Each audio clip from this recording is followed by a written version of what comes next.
Hi friends, कैसे हैं आप सब। एक बार फिर से स्वागत है आपका मेरे यूट्यूब चैनल पर प्रैक्टिकल एस्ट्रोलॉजी विद रवीन पुरोहित पे। फ्रेंड्स, आप देख सकते हैं दैट थोड़ा नया है मेथड। ये सब इसलिए ताकि व्यूअर्स को आसानी हो समझने के लिए, आप लोगों को कोई प्रॉब्लम ना आए अंडरस्टैंडिंग में। ऑलराइट, तो बिना कोई टाइम वेस्ट किए शुरू करेंगे अपना आज का जो टॉपिक है। फ्रेंड्स, उससे पहले एक बार फिर, हर बार की तरह एक बार फिर आपसे रिक्वेस्ट है, प्लीज़ प्लीज़ लाइक कीजिएगा मेरे वीडियो को, शेयर कीजिएगा मेरे वीडियोस को, एंड प्लीज़ सब्सक्राइब करना ना भूलिएगा मेरे यूट्यूब चैनल को, जो कि नए व्यूअर्स हैं उनके लिए। एंड पास में जो बेल आइकन है उसे दबाना ना भूलिए, बिकॉज ऑफ दैट जब भी मैं वीडियो अपलोड करूँगा हाथों हाथ आपके पास नोटिफिकेशन आ जाएगा। तो फ्रेंड्स, स्टार्ट करते हैं आज का अपना जो टॉपिक है। 7 हाउसेस अपन डिस्कस कर चुके हैं। ऑलराइट, एक जन्म कुंडली के 7 हाउसेस, फर्स्ट से स्टार्टिंग की थी अपन ने, first second third fourth fifth, इसी तरह 8th हाउस पे अपन पहुंच चुके थे। 8th हाउस का फर्स्ट पार्ट जो है वो मैंने अपलोड कर दिया था। राइट, बीच में मैंने कोविड का इम्यूनिटी बूस्ट करने के लिए जो बीज मंत्र होते हैं, और जो इम्यूनिटी लगन को आपके स्ट्रॉन्ग करने के लिए मंत्र होते हैं, उसका भी एक वीडियो शेयर किया था। अब अपन 8th हाउस का जो डिस्कशन था अपना, उसका सेकंड पार्ट जो है उसे अपन पूरा करेंगे। राइट, मैं आपको आज एक प्रैक्टिकल जो है एग्जाम्पल के थ्रू समझाना चाहता हूँ दैट कैसे 8th हाउस जो है, इसका मतलब किस तरह इसकी जो महादशा जो होती है या अंतर्दशा होती है वो जाती है, जाने के चांस होते हैं, या किस तरह जो देखिए, पहले मैं आपको एक बात तो बता ही चुका हूँ दैट त्रिक भाव जो होते हैं एक जन्म कुंडली के, that is 6th 8th and 12th। Alright, again त्रिक भाव जन्म कुंडली में अशुभ होते हैं ये 6th 8th एंड 12th। इनमें कोई ग्रह स्थित हो या इन भावों के लॉर्ड की दशा महादशा है, तो वो नेगेटिव फलों की उसमें भविष्यवाणी करी जा सकती है। ऑलराइट, तो अपन 6th हाउस के बारे में डिस्कस कर चुके थे। 8th हाउस का फर्स्ट पार्ट में मैंने आपको काफी समझाया था 8th हाउस के बारे में, इंट्रोडक्टरी वीडियो जो था अपना। आज एक एग्जाम्पल के थ्रू डिस्कस करेंगे। ये मेरे एक परिचित की जन्म कुंडली है। इनके अभी 8th हाउस के लॉर्ड की ही महादशा चल रही है। ऑलराइट, तो मैं आपको बताना चाहूंगा दैट क्या क्या इनको अभी जो एक्सपीरियंसेस हो रहे हैं इस दशा में। सबसे पहले यहाँ पे देखिए, आप 11 नंबर लिखा हुआ है। Again that doesn't mean that यहाँ ये 11वां घर है। बहुत से जो बिगनर्स होते हैं वो यही गलती करते हैं, क्योंकि ऐप वगैरह वो जैसे ही सॉफ्टवेयर में कोई अपनी कुंडली खोलता है, यहाँ पे भले ही 6 7 कुछ भी लिखा हुआ हो, इससे मैंने आपको बताया था अभी आपको कोई मतलब नहीं है, ये सब राशियों के नंबर है। अभी अपन बात कर रहे हैं हाउसेस की, राशियों का डिस्कशन अपन बाद में करेंगे। 11th यहाँ पे लिखा हुआ है, इसका मतलब 11 नंबर होता है कुंभ राशि का। तो फर्स्ट हाउस यानी कि लगन में 11 नंबर लिखा हुआ है, मतलब ये कुंभ लगन की जन्म कुंडली हो गई। ऑलराइट, कुंभ लगन की जन्म कुंडली हो गई है। कुंभ लगन की जन्म कुंडली में 8th हाउस जो होता है उसके लॉर्ड होते हैं बुध। ऑलराइट, बुध 8th हाउस के लॉर्ड होता है। लेकिन 8th हाउस के लॉर्ड मैंने आपको भी बताया था थोड़ी देर पहले, अशुभ होता है। लेकिन कुंभ लगन की कुंडली में बुध 8th हाउस के लॉर्ड होने के साथ साथ 5th हाउस के भी लॉर्ड होता है, जो कि एक त्रिकोण भाव है। 5th हाउस त्रिकोण के स्वामी सदैव शुभ फलदायी होते हैं। ऑलराइट, तो यहाँ पे ये समस्या हो गई। आप लोग सोचेंगे कि भाई एक अशुभ भाव का लॉर्ड भी हो गए एक ही ग्रह, और एक शुभ भाव का भी, तो क्या बात माने, किस चीज को माने। देखिए, जो त्रिकोण के स्वामी होते हैं या लगन के जो लॉर्ड हो गए, अगर वो साथ ही साथ कुंडली में त्रिक भावों के भी लॉर्ड हो जाते हैं, तो उन्हें त्रिक भावों का इतना दोष नहीं लगता। ऑलराइट, जैसे तुला लगन की कुंडली में जो लग्नेश होता है लगन के लॉर्ड, वही अष्टमेश होता है, यानी 8th हाउस के लॉर्ड, जो कि शुक्र होते हैं तुला लगन में, तो उसे इतना दोष नहीं लगेगा 8th हाउस का। इसी तरह कुंभ लगन की कुंडली में 5th हाउस के लॉर्ड हो गए बुध, और 8th हाउस के भी लॉर्ड हो गए बुध। लेकिन एज मतलब स्टार्टिंग में एक तरह से माना जा सकता है, अभी अपन जब डीप में जाएंगे कुंडली के, जब फलादेश थोड़ा और चेंज होगा, लेकिन अभी के लिए यह माना जा सकता है दैट बुध ग्रह है इतने ज्यादा परेशान नहीं करेंगे, क्योंकि कुंभ लगन की कुंडली है। राइट, अब अपन इन सब बाकी ग्रहों की जो पोजीशन है इनके बारे में डिस्कस ना करके सीधा 8th हाउस में स्थित 8th हाउस के ही लॉर्ड बुध के बारे में डिस्कस करेंगे। 8th हाउस में स्थित 8th हाउस के ही लॉर्ड, सुना आपने, यहाँ पे 6 नंबर लिखा हुआ है, 6 नंबर यानी कि कन्या राशि, इसके भी लॉर्ड बुध ही होता है, राइट। 8th हाउस में कन्या राशि आ रही है और कन्या राशि में ही बुध यहाँ पे विराजमान है। ये बुध की खुद की राशि भी है और बुध इसमें उच्च के हो जाते हैं यानी कि हाईली पावरफुल। ऑलराइट, तो ये फलादेश आप कहेंगे इसमें दैट 8th हाउस के लॉर्ड यहाँ पे 8th हाउस में ही स्थित है। ऑलराइट, देखिए एक चीज हमेशा आप फलादेश करते हुए ध्यान रखिएगा दैट कभी भी ऐसा जरूरी नहीं है कि जो उच्च का ग्रह हो गया वो हमेशा अच्छा ही फल देगा, या कोई नीच का ग्रह हो गया तो वो हमेशा बुरा ही फल देगा। ऐसा जरूरी नहीं है। यहाँ पे सिर्फ पावर की बात होती है दैट पावरफुल हो जाता है ग्रह जो उच्च का होता है। पावर नेगेटिव भी हो सकती है, पॉजिटिव भी हो सकती है, हर तरह की पावर होती है। ऑलराइट, तो यहाँ पे ये बुध की उच्च राशि भी है और स्वयं राशि भी है। सारे ग्रहों में सिर्फ बुध ही एक ऐसे ग्रह हैं जो इनका जो उच्च राशि है वही उनकी खुद की भी राशि है। ऑलराइट, राशियों के डिस्कशन ये एक अलग डिस्कशन है, लेकिन अभी नॉलेज के हिसाब से मैंने आपको बता दिया है। वापस आते हैं अपन 8th हाउस पे। बुध यहाँ पे स्थित है 8th हाउस में, राइट। उसके बाद आप देखिए डायरेक्टली यहाँ पे 2nd हाउस से शनि और राहु, दो घोर पापी ग्रह। ये हर ग्रह की देखिए 7th दृष्टि होती है, राइट। जहां भी कोई भी ग्रह विराजमान होगा वो वहां से अपने 7th हाउस को देखेगा। इसके अलावा भी और दृष्टियां होती है, लेकिन अभी के लिए अपन डिस्कस करेंगे 7वीं दृष्टि का, राइट। तो 1 2 3 4 5 6 7, 7वीं दृष्टि ये हो गई, राइट। यहाँ से ये दोनों अपने 7वें भाव को देख रहे हैं, शनि एंड राहु। अब शनि एंड राहु देखिए, शनि जो होते हैं और राहु, इन दोनों की जो नजर होती है, दृष्टि जो होती है इनकी, ये जन्म कुंडली में बहुत ही ज्यादा हानिकारक मानी गई है, राइट। इनकी दृष्टियों का कोई तोड़ नहीं होता है, इनकी दृष्टियां हमेशा अशुभ ही होगी। सिर्फ तब शुभ होगी जब ये खुद के घर को देख रहे हैं। ऑलराइट, यहाँ पे ये 6th, ये तो बुध का घर हो गया, यहाँ पे 6th नंबर जो आ रहा है ये बुध का घर हो गया, राइट। तो ये इनका घर तो है नहीं, ये दोनों अब देख रहे हैं डायरेक्टली 7th दृष्टि से इसको, 8th हाउस को। ऑलराइट, जिसमें 6 नंबर राशि कन्या राशि है जो कि बुध की खुद की राशि है।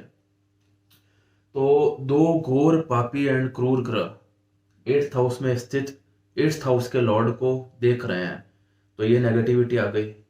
दो दो पापी ग्रह देख रहे हैं। जब कोई भी भाव को एक से ज्यादा पापी ग्रह देख लेता है तो उस भाव में गड़बड़ होना तय मानिए आप। ऑलराइट, इसी तरह कोई भी भाव को एक से ज्यादा अन्य कोई शुभ ग्रह देख लेते हैं, तो जैसे कोई भी भाव 11th हाउस है तो उसको गुरु एंड शुक्र दोनों ने देख लिया तो अच्छा माना जाता है। तो इसी तरह से दो घोर पापी ग्रहों ने देखा तो ये गड़बड़ हुआ। इसके बाद बुध जो है, जस्ट अ मिनट, बुध जो है वो इस कुंडली में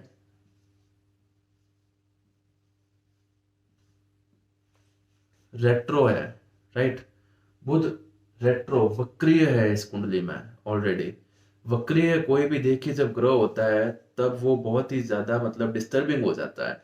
इसको मैं आपको इस एग्जांपल से समझाऊंगा दैट कोई भी आम आदमी मान लीजिए अपने रास्ते पर चल रहा है, राइट। एंड चलते चलते एकदम से वो अपना पथ भटक जाता है, भ्रमित हो जाता है, वो एकदम से वो डिस्टर्ब्ड हो जाता है, highly disturbed, right. Stable environment में चलते चलते एनवायरनमेंट एकदम टर्बुलेंट हो गया, गड़बड़ हो गया मामला, तो वो आदमी एकदम से पगला जाता है, राइट। उसको समझ नहीं आता है मैं करूं क्या। इसी तरह तरह गोचर में जब ग्रह मतलब ट्रेवल कर रहे होते हैं, राइट, सौरमंडल में, तब एकदम से वो रेट्रो भी होते हैं, राइट। कोई कोई ग्रह वक्रीय हो जाते हैं, इसे वक्रीय होना कहते हैं।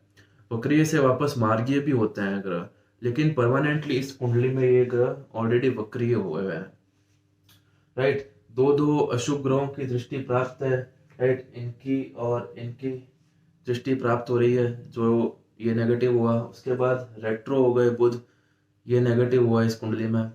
इसके बाद बुध जो है वो गुरु के साथ बैठे हैं।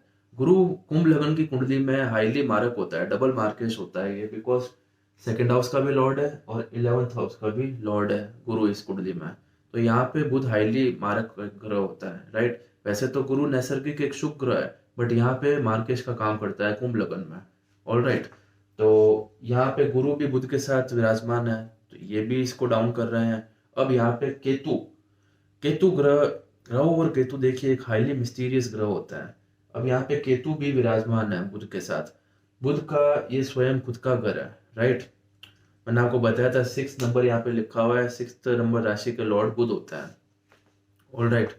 अब देखिए ये एक बहुत ही अद्भुत सूत्र है, मैं आपको बता रहा हूँ दैट ये कोई भी शुभ ग्रह, नैसर्गिक शुभ ग्रह, शुक्र, बुध, गुरु अगर अपने स्वयं के घर में, खुद के घर में विराजमान हो और उनके साथ में केतु बैठ जाए, तो वो उस हाउस का इफेक्ट 10 से 11 गुना बढ़ा देता है, 10 to 11 टाइम्स। अब भले वो नेगेटिव इफेक्ट हो तो नेगेटिव वे में बढ़ जाएगा 10 to 11 टाइम्स, पॉजिटिव इफेक्ट हो तो पॉजिटिव वे में बढ़ जाएगा 10 to 11 टाइम्स। All right. तो यहाँ पे अब पहले से ही नेगेटिविटी भरी हुई है, पाप ग्रह 2 देख रहे हैं, वक्री हुआ है बुध। अब यहाँ पे केतु और साथ बैठ गए, एक मारक ग्रह ऑलरेडी साथ बैठा है, तो इसने, केतु ने 10 to 11 टाइम्स इसकी नेगेटिविटी और ज्यादा बढ़ा दी। ऑलराइट, इसकी नेगेटिविटी और ज्यादा बढ़ गई। और अब इसके नक्षत्र डिस्कस कर लेते हैं भाई। नक्षत्र जो है, बुध बैठा है यहाँ पे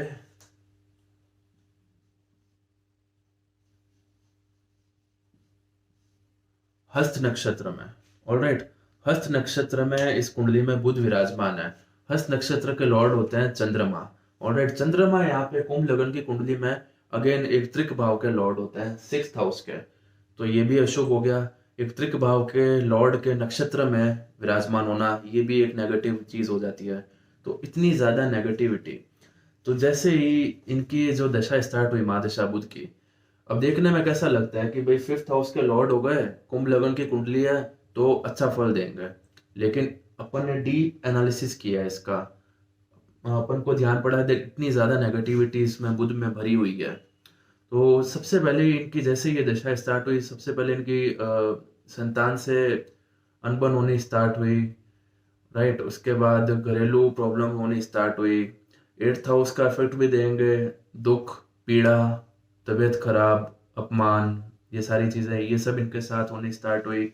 एंड अभी इनके बुध की जो महादशा है उसमें चंद्रमा की अंतर्दशा चल रही है। चंद्रमा मैंने अभी आपको जस्ट बताया कुंभ लगन की कुंडली है, अगेन एक त्रिक भाव के लॉर्ड हो गए 6th हाउस के। यहाँ पे 6th हाउस के लॉर्ड चंद्रमा है कुंभ लगन की कुंडली में। बुध में चंद्रमा की, बुध की महादशा में चंद्रमा की अंतर्दशा चल रही है, दोनों ही हाईली नेगेटिव। चंद्रमा ऑलरेडी मैंने आपको वापस बता रहा हूँ त्रिक हाउस के लॉर्ड हो गए, इसमें तो पहले से ही नेगेटिव हो गए। अब यहाँ पे 9th हाउस में विराजमान है चंद्रमा, सूर्य के एकदम पास में। ये देखा आपने, सूर्य के एकदम पास में चंद्रमा विराजमान है। सूर्य के एकदम समीप होने पे कोई ग्रह जो अगर होते हैं, बहुत ज्यादा समीप हो जाते हैं, तो वो अस्त हो जाते हैं। आचार्य मंत्रेश्वर जी एक बहुत ही बड़े ज्योतिष के मतलब महर्षि थे। आचार्य मंत्रेश्वर जी का ये कहना था कि अस्त ग्रहों की जब दशा भुक्ति अंतर्दशा जब ये आती है, तब मृत्यु तुल्य कष्ट और पीड़ा जातक को सहन करनी पड़ती है, ऐसा उनका कहना था। ऑलराइट, तो यहाँ पे ऑलरेडी 8th हाउस के इनके लॉर्ड की चल रही है महादशा। अब 6th हाउस के लॉर्ड की अंतर्दशा आ गई, वो भी अस्त हुआ। ऑलराइट, तो अभी जैसा जब इनकी चल रही है, करंटली इनके रनिंग में है, सबसे पहले तो इनकी तबीयत खराब हुई। उसके बाद इनकी घर में काफी टेंशन हो गए, बहुत से तरह तरह के टेंशन क्रिएट हो गए, राइट। उसके बाद अब इनकी थोड़े से टाइम पहले कोविड की वजह से इनके फादर का डिमाइस हो गया, राइट। तो इस तरह की मतलब परेशानियां, घोर पीड़ा, राइट। तो यही मैं आपको समझाना चाहता हूँ कि 8th हाउस का लॉर्ड अगर ज्यादा बिगड़े हुए हो तो किस तरह के मतलब एक्सपीरियंसेस फेस करने पड़ सकते हैं जातक को।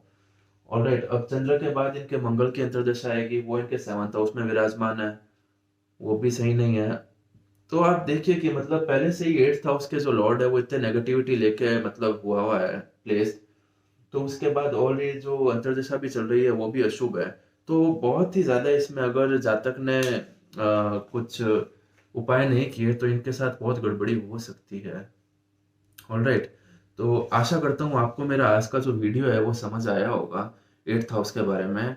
अब अच्छा, एक हाईली नेगेटिव आज एक हाउस का वीडियो अपन ने बनाया, मैंने अपलोड किया है। तो ऐसा नहीं है कि आप लोगों को डरने की जरूरत नहीं है कि कोई ग्रह मेरे 8th हाउस में स्थित है या मेरे 8th हाउस के लॉर्ड की महादशा है। ऐसा बिल्कुल भी जातक को किसी को डरना नहीं चाहिए। देखिए, एनालिसिस बहुत ही डीप होता है। मैंने आपको बताया ना कि कोई कोई ग्रह 8th हाउस में स्थित होकर भी पॉजिटिव फल भी दे सकता है। जैसे उच्च के ग्रह हमेशा जरूरी नहीं अच्छा फल दे और नीच के ग्रह जरूरी नहीं हमेशा खराब फल दे। तो बहुत सा डीप एनालिसिस करना पड़ता है दैट ग्रह की पोजीशन लग्न कुंडली में क्या है, नवांश कुंडली में ग्रह कितना बलीय है, अष्टक वर्ग में उसे कितने बिंदु प्राप्त हैं, कौन से ग्रह के नक्षत्र में वो ग्रह विराजमान है, राइट। उसके बाद षटबल में उसका क्या मतलब पोजीशन है। ये सारी चीजों का आपको कैलकुलेशन करना पड़ेगा, उसके बाद ही आप कोई फलादेश कर सकते हो, राइट। अब नेक्स्ट जो वीडियो है उसमें अपन डिस्कस करेंगे एक नया house, that is the 9th house. बहुत ही शुभ भाव है एक, इसके लॉर्ड की दशा भुक्ति बहुत ही शुभ होती है, राइट। शुभ फलों की प्राप्ति की आशा की जा सकती है जब 9th हाउस के लॉर्ड की दशा है। तो नेक्स्ट वीडियो में अपन एक नया टॉपिक स्टार्ट करेंगे। 8th हाउस का अपना जो टॉपिक है वो यहीं पे खत्म होता है। आशा करता हूँ आपको मेरा वीडियो समझ आया होगा, अंडरस्टैंडिंग में आपको किसी तरह की कोई प्रॉब्लम नहीं होगी। मैंने जितना ज़्यादा हो सके इजी लैंग्वेज में समझाने की कोशिश की है आप लोगों को, ऑलराइट। तो हाँ, आपको कोई भी तरह की प्रॉब्लम हो, डाउट हो, आप कमेंट सेक्शन में पूछ सकते हैं, राइट। अभी आज के लिए इतना ही। Thank you so much.